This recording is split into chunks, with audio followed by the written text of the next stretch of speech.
SPO1 Adonis Dumpit gihukman nga guilty sa kasong homicide. Mga suspect sa pagpuli sa Palawan Pawn Shop sa Balamban nailhan na sa kapulisan. Mga gabuk nga punuan sa kasya sa dakbayan sa Naga gisugdan na og putol sa DPWH. Poultry farm sa lungsod sa Asturias nga nagdala og daghang langaw gipahamtangan og multa sa DENR tungod sa kalapasan sa ilahang Environmental Compliance Certificate. Duha ka security services contract girekomendar nga i-award ngadto sa duha ka bugtong qualified bidders. Gibantayan ang mga airports o mga pantalan batok sa mga tao nga magdala sa makatakod nga Ebola virus.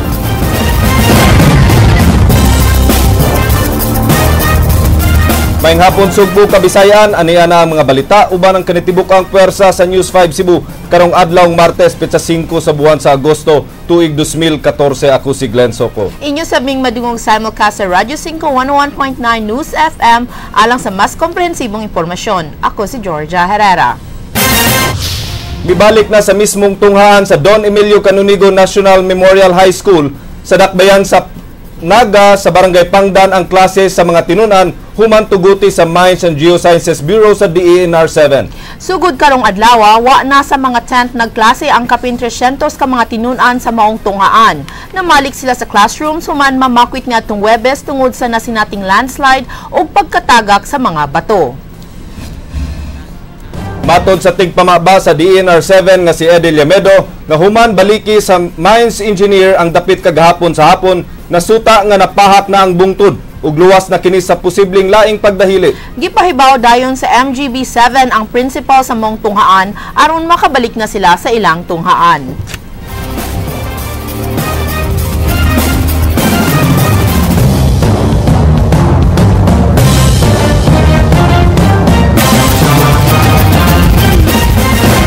Na stable na, meaning doon na yung mga slope stabilization measures, doon na siya benching na.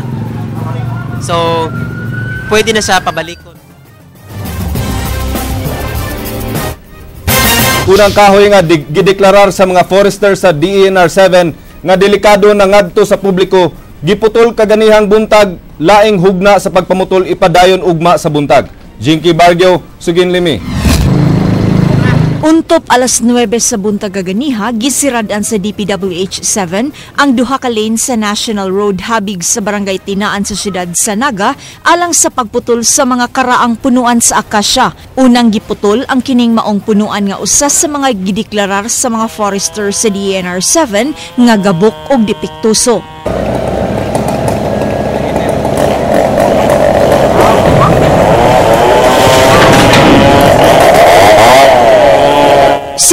Ka mga kawani sa DPWH 2nd Engineering District ang mipahigayon sa pagputol sa kahoy. Dihang nagpasad na ang mga sanga niini, nagsugod sa bugbaktas ang mga natanggo nga mga pasahero. Kadaghanan kanila nagbagulbol sa sistema nga gipatuman sa LGU Naga, DPWH ug DENR. So dapat yan ang gibuhat kuan kanang gabi ba or makadlawon kay usama ko ni sinungdan nga makakuha sa traffic ko. For example, katulad ng mga emergency. Sa na nila, sa may kakuhanan na nila. Dako yung hassle gyud kay nganong gitulong man taon karon na naay daghan nagnegosyo tanan. Pero hinuon, okay rapod kay ngano og madatugan sad ta simbako. Kung dunay nga suko, duna say pipila ang nakasabot sa sitwasyon. Wa may kibaw nakahinayak mi dura man sad mi ma'am inuburan raman mi. Wa may kibaw nga magputol di aron. Ya, sige lang, okay raman namo, kay naga raman sad mi. Una nang gipaybaw sa DENR nga buot nilang sa gabi pahigayon ang pagputol sa mga kahoy apan nakita sa DPWH nga peligro sab kini. If we work during the night, it will be more dangerous. No, we need to have lights. No, and mas maaga kasi mas hindi ba dangerous sa mga magpuputol tsaka sa mga motors. So we would like to hear him out. No, pero sa pagkakaroon, identified naman yun ni ang defective nga kahoy. Kaning mga defective tingali nga gitagaag permit sa DENR, dili na yun ni mahimo. Ang mga pinutol nga kahoy gida sa Penro office kay dunay planong idunar kini sa DepEd ug posibleng ipahilo na kini sa Balili property. Ang institutional bias sa DNR naa gihapon we protect trees as long as healthy siya nga trees. Unya kini mong kung mapilion na to asa man ka public safety or kining trees nga pwede pa nato ma-replace. Human ang 40 ka minutos giablihan na ang dan alang sa motorista. Ugmang adlaw sa alas 9 gihapon sa buntag, subling sirhan ang dalan sa Naga alang sa laing hugna sa pagputol sa uban pang mga punuan. Jinky Bargio, News 5. Human sa pipila ka tuig, midesisyon na ang korte sa sala nga giatubang sa kontrobersyal nga pulis na si SPO1 Adonis Dumpit kinsa gipasangin lang ni pusil patay sa usa ka menor de edad niadtong tuig 2004. Gikan sa kasong murder, gidowngrade kini sa huwes ngadto sa homicide human wa maestablisar ang duha ka elemento sa maong kaso. King Perez, Sugin Limi. Guilty ang hukom ni Cebu City RTC Branch 6 Judge Esther Veloso sa gihimong pagpamusil patay ni SPO1 Adonis Dumpit sa 17 anyos nga menor de edad niadtong tuig 2004. Namatay si Ronron Go sa Villa Gonzalo do sa Barangay Tejero, syudad sa Sugbo, nga gisuspetsa ang usa ka tulisan. Nahimong homicide hinuon ang hukom sa huwes sa maong hitabo, inay sa kasong murder.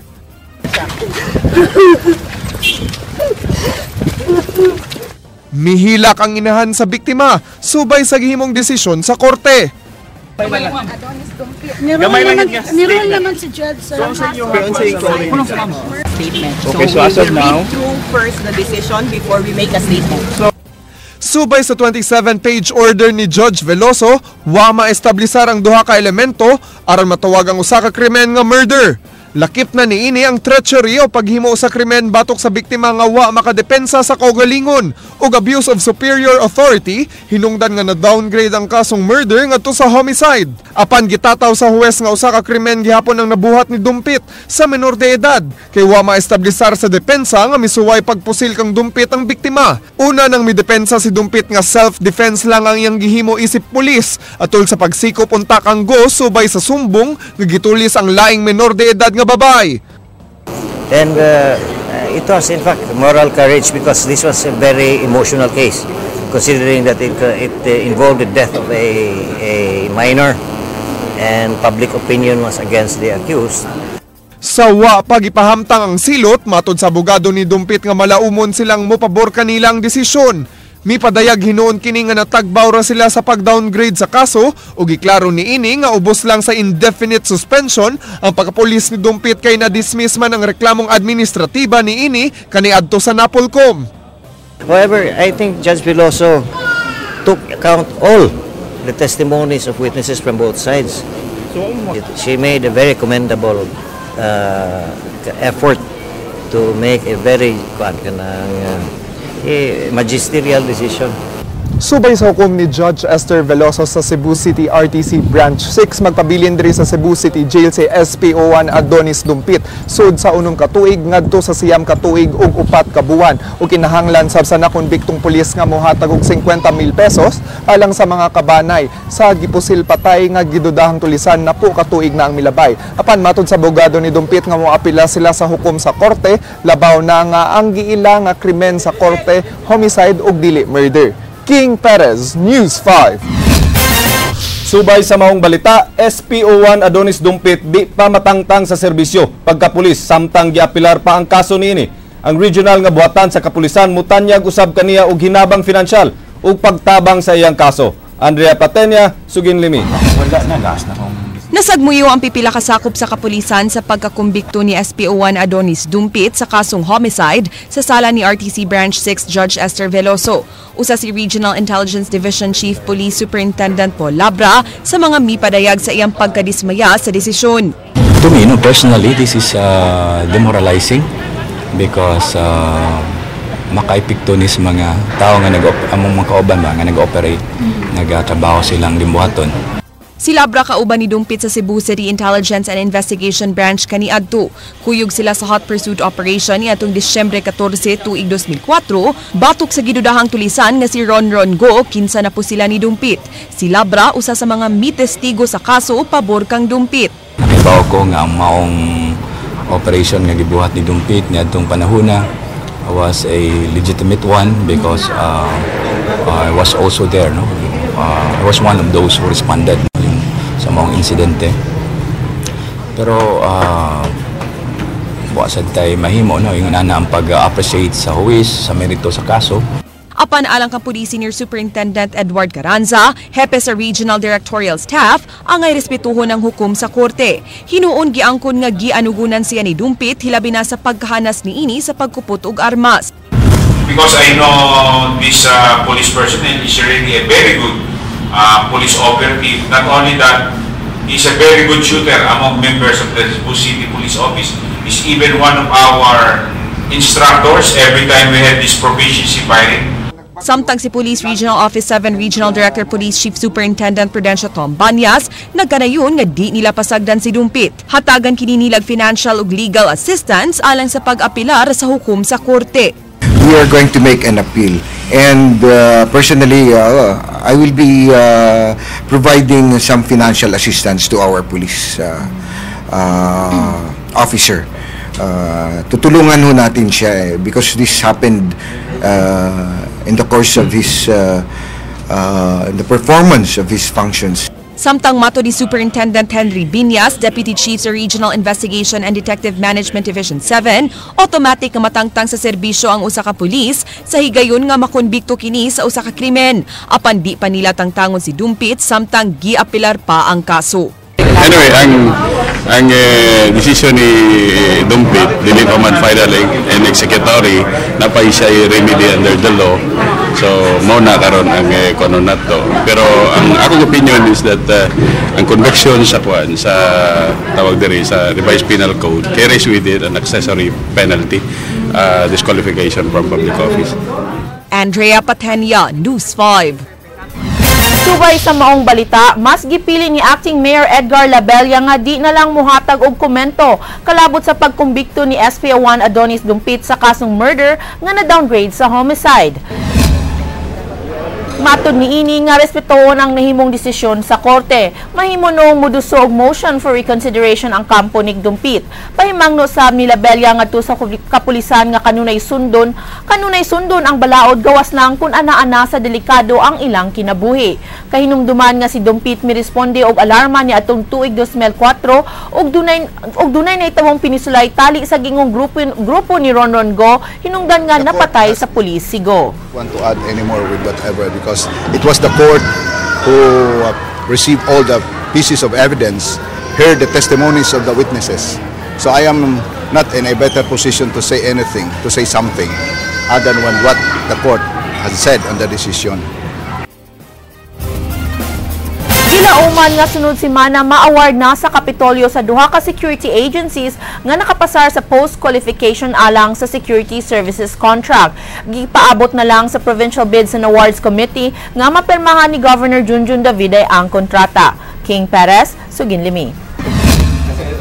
Gipahibaw ni Provincial Administrator ug Bids and Awards Committee Chairman Attorney Mark Tolentino nga nakapasar na sa post-qualification ng duha ka mga security agencies alang sa mga security services contract sa Kapitolyo. Gani giaprubahan na kagahapon sa Provincial Board ang paghatag og authority kang Governor Junjun Davide sa pag-award sa mga kontrata. Ang Tactical Security Agency maunay mobantay sa mga buhatan sa Kapitolyo nga nahimutang sa amihan ng Sugbo. Aduna sila bid price nga dulan 20 milyones pesos. Samtang ang GDS Security Agency mao'y hatagan sa kontrata alang sa mga buhatan sa Kapitolyo sa habagatang Sugbo nga dunay bid price nga dulan 17 milyones pesos. Gipaabot na lang karon nga mapirmahan ni Governor Junjun Davide ang rekomendasyon sa PBAC. Panglantawan ni Tolentino nga sunod semana hingpit ng ma-award mga kontrata. The resolution authorizes the governor to sign the contract, so it is now going to be submitted to the governor's table. He will review it, and then if he is amenable to it, he will sign the contract for the security services. Subling ipasabot ni Tolentino nga di katungdanan sa Administrasyong Davide ang pag-absorb sa mga karaang security guards sa mga napiling security agencies nga gihimo ng utility workers human may expire ang kontrata sa Tactical Security Agency ni adtong buwan sa Hunyo. Nagtrabaho hangtod karon ang maong mga gwardya pag-assist sa pagbantay sa mga buhatan sa Kapitolyo samtang wa pa ma-award ang mga kontrata human sa kontrobersyal nga pagpatrabaho sa mga gwardya sa Black Pearl Security Agency nga way kontrata. That's the discretion of the service provider o kinsay ilang kuhaon as security guards. So wa naman we don't have a contractual relationship with the security guards. It's really their decision who they will put in as the security guards. King Perez, News 5. Gimultahan og 250,000 pesos ang poultry nga mo'y hinungdan sa pagkatap sa daghang langaw sa 7 ka barangay sa Asturias. Nasayran sa investigasyon nga aduna kini kalapasan sa ilang Environmental Compliance Certificate. Jinky Bargio, sugin nimi. Human ang makuting pagtuon nga gipahigayon sa Environmental Management Bureau sa poultry farm sa Barangay Bagos sa lungsod sa Asturias, nasuta nga 5 ka probisyon sa Environmental Compliance Certificate ang ilang nasupak. Wala siya fly control management, wala siya mga enhancement measures or even measures to control sa kining flies proliferation or infestation. Kaduha nga dako usad, wala siya discharge permit, wala siya nagkuhag discharge permit. Walay ikatulo wa siya treatment sa iyang mga wastewater. So, kung imong tan-aw nimo kini mga factors man good, tan-aw nimo wa siya good ay sanitation, proper sanitation. Tungod sa mong findings, multahan sa DENR ang Cebu TH Poultry House Corporation og 250,000 pesos. Ang poultry gipanag-iya ni Warren Hing, 50,000 pesos ang multa sa matag kalapasan. Matod ni Dr. Eddie Liamedo sa DENR, sa higayon nga mapakya sila sa pagpatuman sa mga kondisyon sa ECC, posible pang ipasira ang maong poultry nga nahimong hinungdan sa pagkatap sa daghang langaw sa 7 ka barangay sa lungsod sa Asturias. Posible, kay under sa ato ang Presidential Decree 1586, kaning Philippine Environmental Impact Assessment Law, pwede siya i-suspend or even cancellation sa iyang ECC. So, sa may implication, pwede siya close down, closure. Karong Agosto 8, gitakdang ipahigayon ng usa ka technical conference uban sa tag-iya sa poultry ug mga residente. Ilang paminaon ang mga reklamo sa mga residente ug pasabton sa mga gihimong lakang aron di na mudaghan ang langaw. Jinky Bargio, News 5.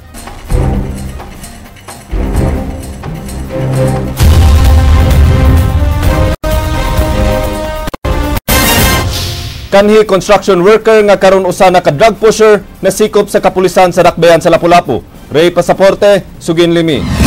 Nadakpan sa buy-bust operation sa City Intelligence Branch sa Lapu-Lapu City Police Office ang usa ka 27 anyos nga kanhi construction worker pasado alas 9 kagabi sa sitio Kadulang sa Barangay Marigondon. Giila ang dinakpan nga si Ramonito Muñez alias Al. Matud sa CIB, gipalitan nila og usa ka paketeng gidudahang shabu si Muñez nga nagbalor og 200 pesos. Atol sa binayluay sa kwarta og shabu, gisikop dayon kini kinsa nakuhaan pa og laing 13 ka gagmayng pakete, usa ka rolyo sa tinfoil ug nabawi sab ang mark money. Gitugan sa dinakpan nga sa Dakbayan sa Sumbo niya gikuha ang shabu nga iyang gibaligya sa Lapu-Lapu. Ang kuan magunan. Karon pa. Karon pang adlaw? So supply naman. Wala man. Matangga trabaho. Kitriras Lapu-Lapu. Japan. Cebu. Sa Ermita, Pasig. Dulu. Isa may mong gikuhan dito. Ang lugang natali daw di. Lugang langan. Wa magdahom si Muñez nga madakpan siya kay kagahapon ra kuno siya nagsugod sa pagpamaligya og shabu. Ano natulog man dayon may mga ano nga ug karon pa ka na maligya. Karon pa kadlaw. Buwan mi daw. Sa dihang gipangutana ning tigbalita kun musuyop ba siya og shabu. Tama ka sa. Pa. Suyop ka. Dili ha. Ang padong ba ko tuog niya. Tuog ka. Nagtan ko. Butyag sa CIB nga kapin usa ka buwan na nga nagsugod sa illegal nga negosyo ang dinakpan. Kini subay sa ilang gihimong pagpaniid sa wa pa nila gihimo ang operasyon kagabi. Kasong pagpamaligya og paghupot og shabu ang atubongon nga kaso sa dinakpan. Ray Pasaporte, News 5. Huwag nakuhang drogas o drug paraphernalia ang mga sakop sa PIDEA gihangyo sila sa pag-inspection sa provincial jail. Matud sa tigpamaba sa PIDEA nga si Mark Maramba, mga improvised weapons ug stoves lang ang ilang nakitaan. Ang PIDEA gihangyo sa Kapitolyo sa pag-inspection sa CPDRC human mitugan ng usa ka dinakpan nga gikan sa usa ka Gino Pilapil nga piniriso sa maong bilangguan ang drogas nga iyang gibaligya. Sa unang gihimong pag-inspection sa taga CPDRC, adunay drug paraphernalia nga nakuha gikan sa selda sa piniriso nga si Gino Pilapil. But we've been receiving information about involvement of not only jail personnel but also some of the personalities who are inside inside our jails, not only in CPDRC but also in other jails, but we are verifying all those information as of now. Konseho sa Dakbayan sa Sugbo gihangyo sa paggahin og pundo aron dungagan og 10 pesos ang budget sa pagkaon sa mga piniriso sa City Jail. Ang Bureau of Jail Management and Penology adunay budget nga 50 pesos alang sa usa ka adlaw nga pagkaon sa mga binilanggo. Leslie Caminade Vistil, Suginlimi. Because we will not tolerate nga kanang magbuhat og ingon ana sa among kauban. Nibahad siya mga tao si Cebu City Jail Warden Johnson Kalob nga wa siya pasayloon kun aduna kanila ang dili magtarong sa trabaho. Mato ni Kalob, di lang ang ilang pangalan ug kaugmaon sa pagtrabaho ang madaot, maapil usab ang ilang pamilya. Dugang ni Kalob, di sila angay magpatintal. Sa pagkakaroon god, wala man. Yeah, besides, we are also career professionals, no? We are national in scope as BJMP. So kung mangdilhin siya manggaling ka, no, kay di magina nato kalikayan, ikaw ang lugi, no, kay ang imong future at stake and you have also your family. Gipasabot usab ni Kalob nga kanunay nilang gipatuman ang hugot nga seguridad sa pagsulod ug paggawas sa mga mobisita sa mga inmates. Gani aduna na sila'y nasakpan ug napasakaan og kaso sa paghupot og ginadiling drogas. Samtang gipadungagan sa Police Coordinating Advisory Council og 10 pesos ang 50 pesos nga budget sa pagkaon sa mga piniriso matag adlaw. Usa ka resolusyon gihimo sa PICAC nga naghangyo sa Konseho sa Dakbayan sa Sugbo alang sa pagahin og pundo alang sa pag-increase niini. Si Vice Mayor Edgar Labella gigamayan si 50 pesos nga budget. Apan matod sa jail warden, dili magutman ang mga piniriso sa 50 pesos nga budget. Gawas niini adunay madawat nga hinabang ang jail gikan sa mga taong mobisita sa mga binilanggo. Reason why nga ang kanang ato ang mga bisita gi-allow nato magdala og food, no? So gi-allow nato sila pagdala og food. Ang katusang walay mga bisita tabangan pud na sa ilahang mga kauban nga mga inmates. So it's not really that exaggerate na lisod jud kaayo, no? Because we are also being monitored sa among regional Miss Council nga at least bahalagag may nutritional ang value sa pagkaon namo. Leslie Caminade Vistil, News 5. Mismo ang mga opisyales sa pipila ka mga coastal barangay sa Dakbayan sa Sugbo ang miangkon nga naghitak ang ginadiling droga sa ila kay nahimo mang agianan sa mga dorogista ang ilang mga gagmayng pantalan. Mubalik si Leslie Caminade Vistil. Nakumpirmar sa PICAC kun Police Coordinating Advisory Council sa Dakbayan sa Sugbo nga ipaagi gyud sa pipila ka mga coastal area sa syudad ang mga ginadiling drogas. Gihimo ang PICAC meeting kaganiyang buntag sa Pasil Barangay Gym. Diin gipahibaw sa mga barangay officials ug mga tanod ang maong impormasyon.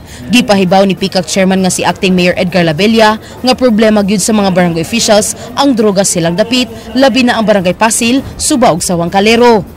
Mao nga laing panagtagbo na sab ang himuon sa mga barangay officials uban si Labella aron ilang mapangitan og paagi kun unsaon pagmonitor sa pagsud gawas sa mga tawo nga moagi sa naiskutang mga barangay nga anaa sa coastal area. But this is an eye-opener.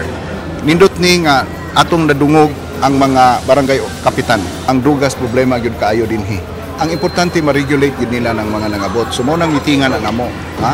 Ma-regulate ang mga pasahero nga mga bot. Kay once manaog na sila, na naman sa ilang territorial jurisdiction, no? So regulate, that's the key, regulate. Hangpon ni Pasil Barangay Captain Julius Giyo-Giyo ang pag-inspeksyon unya sa mga tawo nga modunggo ug mogawas silang pantalan diin tan-awon sab ang ilang mga bitbit nga bagahe. Matud sa kapitan nga mohangyo sab sila sa City Hall sa pagbutang unya og mga pulis sa tanang coastal areas labi na sa dapit kun asa modunggo ang mga motorbangka nga gikan sa mga kasikbit nga mga isla.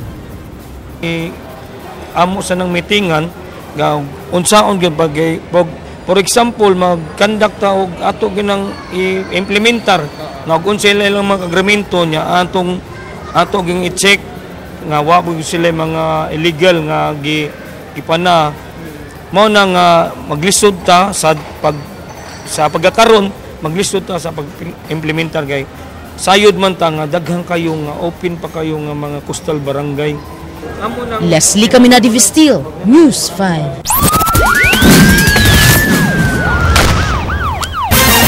Mga bar sa Mango Avenue gi-raid sa kapulisan tungod sa daghang mga minor de edad nga gipasulod. Ryan Sorote, Sugin Limi. Nagkaguliang kini mga nanglaag sa Mango Avenue kagahapon sa Kadlawon, dihang kalit nga miabot ang mga sakop sa Mobile Patrol Group, Police Station 2, uban sa hepe sa Cebu City Police nga si Senior Superintendent Noli Romana. Target sa mga pulis ang mga bars nga nagpasulod og ni-serve og mga ilimnong makahubog sa mga minor de edad. Unang gipangdakop sa mga pulis ang mga waiter, bouncers o mga staff sa mga bars nga dunay mga customers nga minor de edad. Tag sa usab nga gipanghold og gipangutana sa mga pulis ang mga nanggawa sa usa ka bar diin sagad ini mga minor de edad. Dunay mga nakalusot human nakapakita og ID apan sagad kanila gihold sa kapulisan. Duna say mga hubog nga mga bayot nga mikompirmar nga daghang mga minor de edad sulod sa mga bars. Dapat mo isyo silang resibo. Bahalag mo inom ko pinakamahal nga ilim nun. Bahala ka tag 1,000 na nasiray ka isyo nga resibo. Anong ialibay man gigisi ang resibo? Sama ra nag-ingon ni Pinoy nga kita we're Philippine worth fighting for. Ano man ang uban, di mo ba saktong buhis? Wait lang! Don't clap! Sila magpainom og tawo pero mga minor, and beside dili sila mo issue og resibo. Way puwas ang pagbalik-balik sa mga patrol cars sa Mango Avenue tungod sa kadaghan sa mga pangdakop. Matod sa mga trabahante sa bar nga igo lang silang misunod sa mando sa ilang labaw sa pag-serve sa tanang mga customers nga musud sa ilang bar. Nasayod sila nga gidili ang pagpasud og mga minor de edad apan aminado sila nga dili gid nila maato ang pagsusi ang matag customer tungod sa kadaghan. Pero kay ba man sir nga murag gidili ni mga minors na. Pero mga minors ganila sir. Ako ba yung ipagawas yun sir? Trabaho nang inabuhi naman ko sir, wala di man illegal akong ito limo din. Kamadra ma'am. Kay ba mo ani ma'am? Wala sir, bago pa man ko lisod ani sir. Bago pa man sa trabaho, puro mo bago diri. Nasayran nga gikan sa usa ka acquaintance party ang sagad sa mga minor de edad nga naabtan sa kapulisan sulod sa mga bars. Ang operasyon sa kapulisan nunod sa daghang mga reklamo nga ilang nadawat may labot sa mga minor de edad sulod sa mga bars. Matod sa kapulisan, mga nag-edad 22 pataas ra ang mahimong makasud sa mga bar o diskuhanan. Matod sa kapulisan nga nagkadaghan usab ang mga kaso sa mga minor de edad nga nalambigit sa kagubot nga sagad kanila nakainom. Usa-usa lang nato sir no kay portijong daghana aning bar diri nato sa Mango, but this will be a fair warning to all the bars na adiri. Og atong pahibawon sila na bawal jud ang mga minors musod sa mga establishment. Kawawa naman yung mga kabataan natin kung lalaki sila na ganito na lang ang environment na maglalasing, wala namang trabaho, ang alam ng magulang nag-aaral, yung pala nasa mga ganitong places. Si Vice Mayor Edgar Labella mibahad nga pahamtangan sa eksakto nga silot ang mga bar nga mopasulod og mga minor de edad. Ryan Sorote, News 5. Sementeryo gi-raid sa kapulisan sa pagtuo nga gihimo kaning taguanan sa mga kriminal. Ryan Sorote, Sugin Limi. Gitapok sa kapulisan sa Dakbayan sa Sugbo ni adtong Sabado sa gabi kining mga lalaking nagpuyo sulod sa Chinese Cemetery sa Barangay Hipodromo, Dakbayan sa Sugbo. Tumong sa kapulisan ang pag-ilas sa mga nagpuyo sa giingong taguanan usab sa mga tulisan. Yes, basically pagka robbery lungkab sa mga bahay-bahay, nangyayari to between 3 to 4 a.m. Even yung reported na pagpasok sa mga restaurants, no? Dalawang restaurants na yun na pinasok sa area natin. At usually, between 3 to 4 talaga. Bit-bit sa kapulisan ang mga pending arrest warrant sa mga notadong mga kriminal sa Pamasin nga usa sa ilang mga gipangronda ang dunay giatubang nga kaso. Hinuon, way bisan usa sa mga lalaki ang dunay mga standing warrant of arrest ug matod nila way mga kriminal nga nagtago sa ilang komunidad. Okay ra para di madamay lang way mga labot ba? Okay ra. Basta karoon mo na sa kisa tinay sa naman yung pick-upon nyo. Ang way sa itang ganda. Gipanguluhan usab sa hepe sa Cebu City Police Office Senior Superintendent Noli Romana ang pag-inspeksyon sa mga balay sulod sa Chinese Cemetery. Apan dunay nakuha nga pusil o mga pinaugang marijuana nga giingong gilabay sa usa sa mga lalaki nga misibat atol sa pagsud sa kapulisan. Nakit-an usab ni Romana ang mga illegal connection sa kuryente nga mahimong hinungdan sa sunog. Plano ini nga ipaabot sa BECO ang mga illegal nga koneksyon.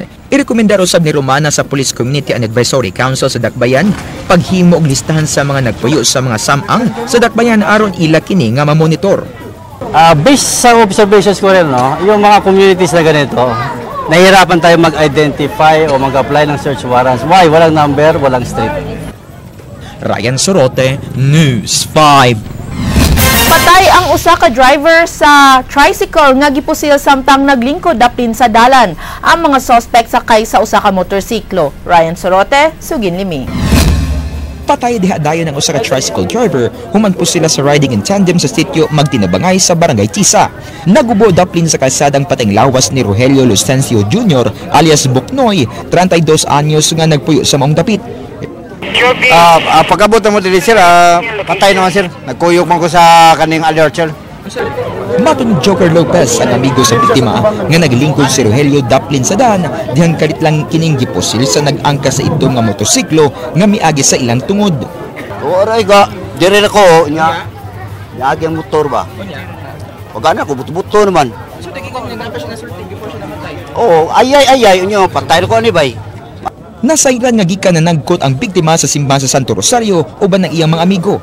Nipalit pa kini og buwak og nagkomedya nga para iya kini. Ang biktima nakahiagom og tulo ka pinusilan sa lawas, duha ini diha sa iyang buko-buko. Tulo ka kapsula sa kalibre 45 nga pistola ang nakit-an sa crime scene. Nagtuang higala sa biktima nga naaan lang kini sa mga mamumuno. Ryan Sorote, News 5.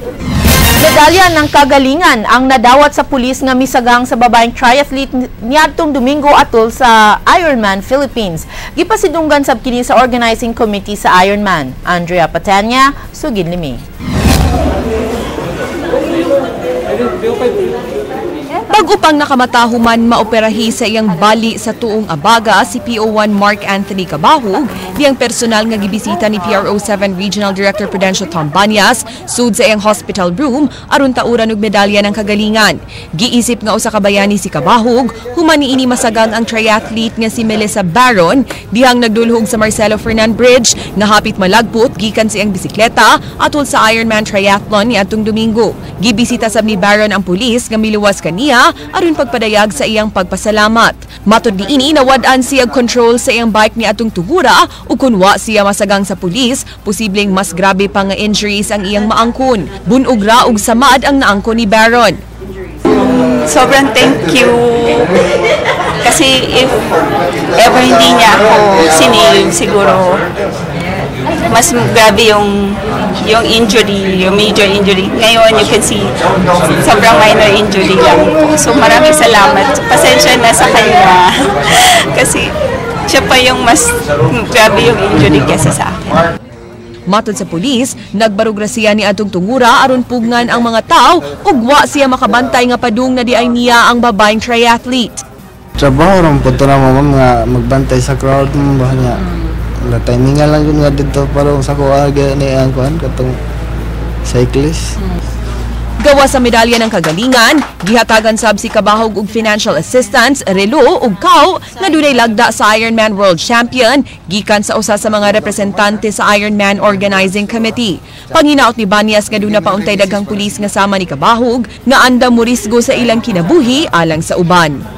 Well, I'd just like to express very deep gratitude for this act of heroism by our policeman, you know, not thinking about his own welfare. Andrea Patania, News 5.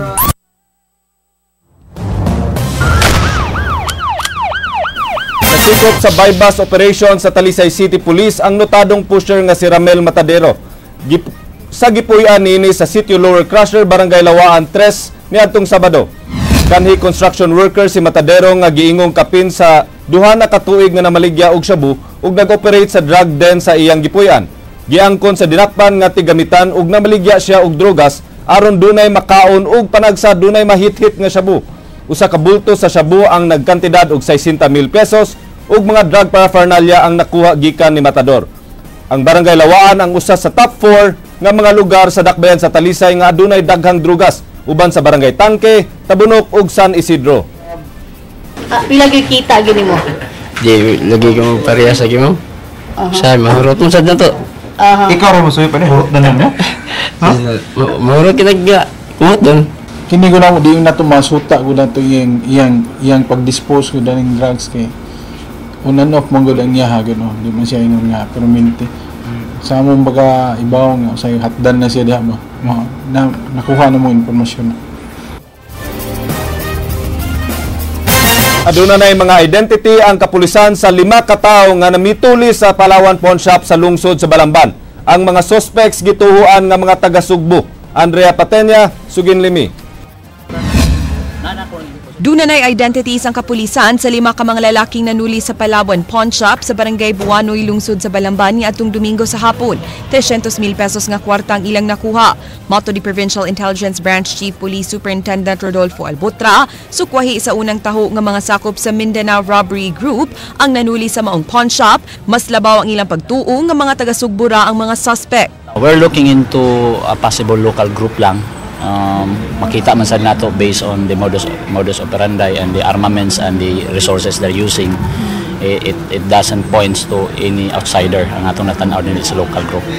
Gani gibutyag sa bangong hepe sa Balamban Police Station, Senior Inspector Cesar Visola, nga aduna na sila positive identification sa usa sa mga subject karon sa hot pursuit operation. May mga possible identities na tayo. And then coordinate ako sa ibang station and then malaman nyo naman to pag nag-positive. Gahapon paunta formal nga mulingkod pagkahepe sa Balamban Police Station si Misola, apan nasayo ang pag-assume ni ini niadtong weekend tungod sa nahitabong tulis. Lakip usab sa gilantaw sa kapulisan ng anggulo nga inside job ang nahitabo. Inside job is kumbaga sa tanang investigation nato labi na kung robbery incident is all angles should be looked into kung tanaw nato kung naabay possible na inside job or not. But as of now, we're more focused on the personalities involved.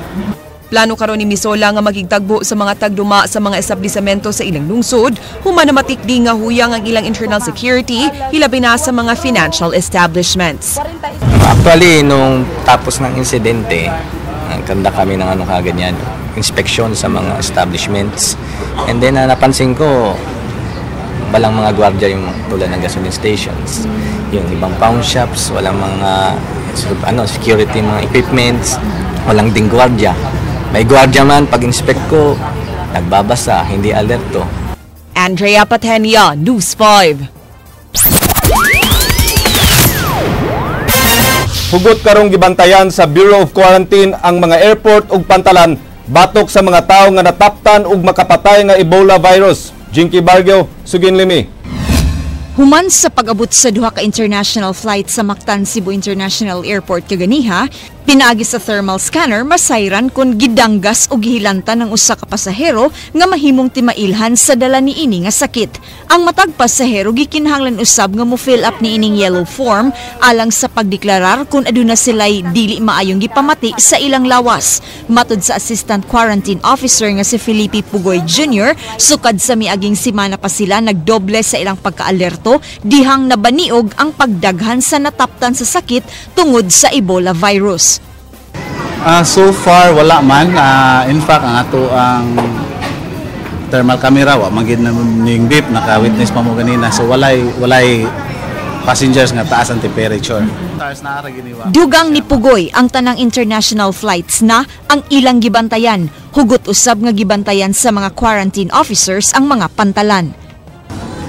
So tanang flights Korea, Japan, kuhaan gyud nato og checklist kay namo gyud mga connecting passengers, so possibly na ay from African countries. Karong adlaw, usa ka interagency task force ang gimugna sa kauluhan alang sa pagbantay batok sa sakit gikan sa Ebola virus. Jinky Bargio, News 5. Gihawanan sa City Hall ang gamayng dalan sa Barrio Luz gikan sa mga illegal structures ug sa mga butang sa mga residente nga gibutang daplin sa dalan. Ang uban mireklamo kay hasta ang ilang mga tanom gidala sa probe team. Leslie Caminade Vistil, Sugin Limi. Nagyaw-yaw ang kanhi barangay kapitan sa Barrio Luz dihang gipanglarot sa probe team ang mga tanom at tubangan siyang balay sa Pica Bantan Street. Ang probe team nang hawan sa mga sidewalk gikan sa mga illegal structures o mga butangan nakababag sa gianan sa publiko. Miinsister sa Jesus Mercado nga naghatag kini og landong kanila. Irugyutan ako naglalis na itong babaeng tambok nga ang right to buhay kana diha sa ito padong kinanglang kining imong tanong ibutang sa uling ko di na may mo man Ilang gibuhatan ani mo sa pera. murag dili angay wa man ba parehas kay moingon sila nga right to buhay kuno ako nga naman diha gawas man ni akong kodang kay wa pa ni adto sukdan ni ngani squatter pa mi daan ako 1959 din hin ako. Apan matud sa pangu sa probe nga si Raquel Arce, ang kahoy ni merkado ug mga tanom nagpatung sa tabon sa drainage nga ilang limpyuhan. Laing mireklamo mao si Debbie nga nasuko sa mga sakop sa probe team. Gihulga kuno siya dang iyang gihangyo nga di lang dadon ang iyang mga tanom sulod sa kaa nga nagbabag sa sidewalk.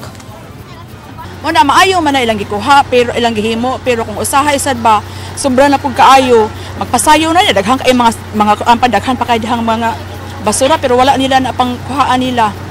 Piliun lang nila, magpasayon lang. Bisag atong hangyoon nga, amo lang ng kaang, amo lang ng ipadaplin, pero miingon sa dili pwede kay obstruction ni. Ila untang nga tan-awon pinugsanay ba unya masuko pag yun magsyagit to imong reklamuhan. Niingon pag yuto sa kalaki, kamo na lay paghipi. Ano man day hipi? Bisag sayop yung buhat, pwede din yung buhaton?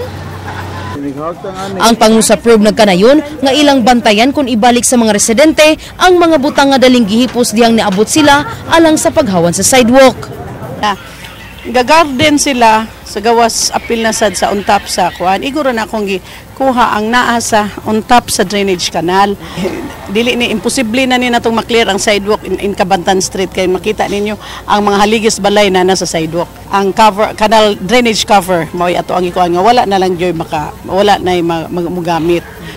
Alang kang Debbie, usa sa nakasamok sa dalan, mao ang mga nagparking nga mga sakyanan kada gabi. Matud niya, kini ang angay nga badlungon tungod kay maglisod og agi ang mga bombero sa higayon nga adunay sunog. Leslie Caminade Vistil, News 5. Hingpit nang gihatag sa Jose Ancahas Agricultural Corporation ang ilang Deed of Donation alang sa luna nga tukuran isip relocation site sa mga biktima sa bagyong Yolanda dito sa Barangay Kawit sa lungsod sa Medellin. Kapin sa 3 ka hektarya ang maong yuta. Kapin 500 ka mga pamilya ang mi-apply sa maong lungsod ug sa Gibitngil Island alang sa relokasyon. Ang National Housing Authority ang gisaligan sa pagpatukod sa mga balay sa relocation site. Awag ni Governor Junjun Davide sa mga yutaang Sugbuanon nga mo-donate og mga luna alang sa relocation sites sama sa banayng Ancahas kay hantud karon nagpabiling problema ang relokasyon sa amihan ng Sugbo human sa bagyong Yolanda. Magiray aging tabang na lang donate sila kaya daghan kay mga landed families in the different towns affected by Yolanda. Non-working public holiday ug mga adlaw Agosto 6 sa tibok lalawigan sa Sugbo kini subay sa ika-445 katuig nga kasumaran sa pagkamugna sa probinsya. Duha ka balaod ang nagmando sa pagdeklarar sa maong holiday, lakip niini ang giamendahan nga balaod nga naglakip sa mga component cities ug highly urbanized cities. Laod na gini siya. So dili na siya kinahanglan og executive order or declaration gikas gobernador nga holiday.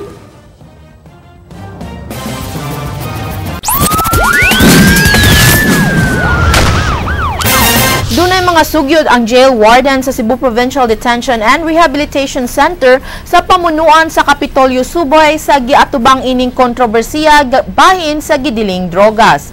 King Perez, Sugin Limi.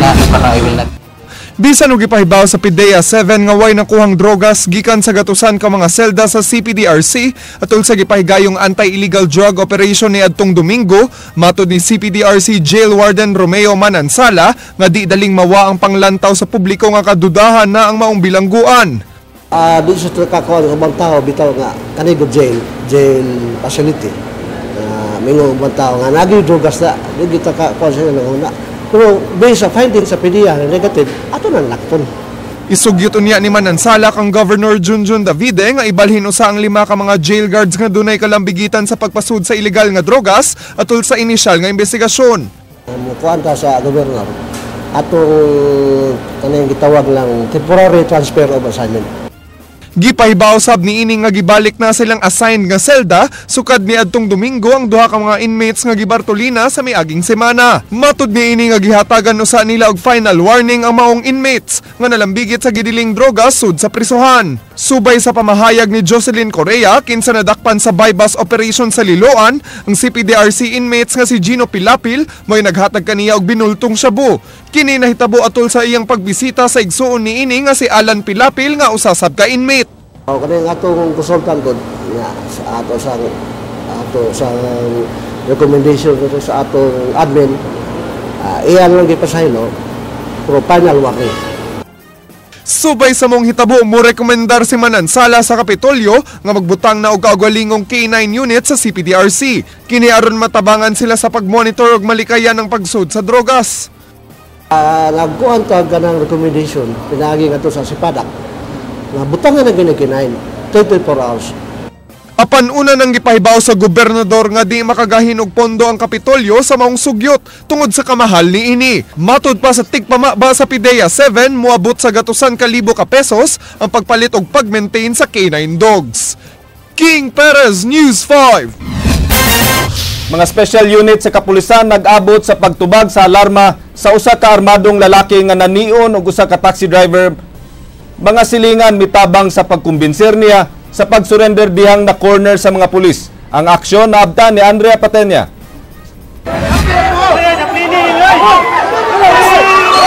Nagtapok ug nagsinagitay ang mga tao dinhi sa may Villa Gonzalo 2 sa Barangay Tejero pasado alas 12 kagahapon sa udto.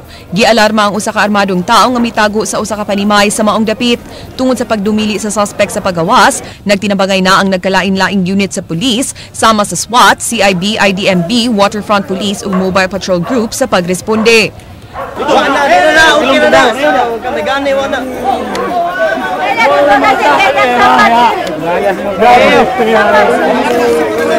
Dulaan sa 30 minutos ang nakalabay, gisud sa kapulisan ang panimay ug nakita ng suspect nga mipasok ni ining guba nga refrigerator. Nakita usab ang iyang kalibre 38 nga snub-nose revolver nga gisuksok sa palwa sa lubi. Ang suspect na ilhan nga si Jovelito Mondehar alias Upaw, taga Sitio Escanio sa Barangay Tejero. Unang niagi sa maong lugar ang taxi driver nga si Roldan Vertera ug gihapak sa suspect ang iyang taxi ug gitiunan kini. Wa hinuon makuha og kwarta ang driver. Layo sa ka tao dia nga kalit naghapak og kusog sa akong kwan, taxi na tabangan. Pagumana to, ninaog ko. Pagnaog na ko ako sang ginang unsa sana ko bay. Kawa kay sa gitiunan ko pistola rin. Pagumana pistola, diretso sa taxi ni padagan. Paguman report ko sa Waterfront. Mag-usab-usab ang tubag sa suspect diyang gipangutana kung tinuod ba gyud ang alegasyon. Ngano na niyon kag taxi driver? Ako man niya mama ako lang buwam. Manion ako lang niya sa taxi. Oh. Kaya palupo ko na lang. Ikaw ganina ni pugan ka. Yung pagtiyo palupo ko nila. Puan lang tangitang puan ra. Matud sa iyang iyaan, nagumon sa illegal nga droga si Mondehar ug nalambigit na sab sa pagpanulis. Nasahiran nga bag-ulang kining nakagawa sa prisuhan tungod sa kasong robbery. Nagyuna siya manulis, nagyuna siya kay unsa may kuan niya sa iya bisyo. Iti ay basig na yung mga previous nga igo ani, pwede pa nato mahabol og kaso. Kailan to? Andrea Patenya, News 5. Maukad to ang mga balita sa Aksyon Bisaya, kini si Glenn Soco. Musunod ng Action Prime, daghang salamat. Ako si Georgia Herrera. Georgia, haliday ugma, bisan asa, bisan kanus kapatid. Kay di lang kutob sa balita, Action!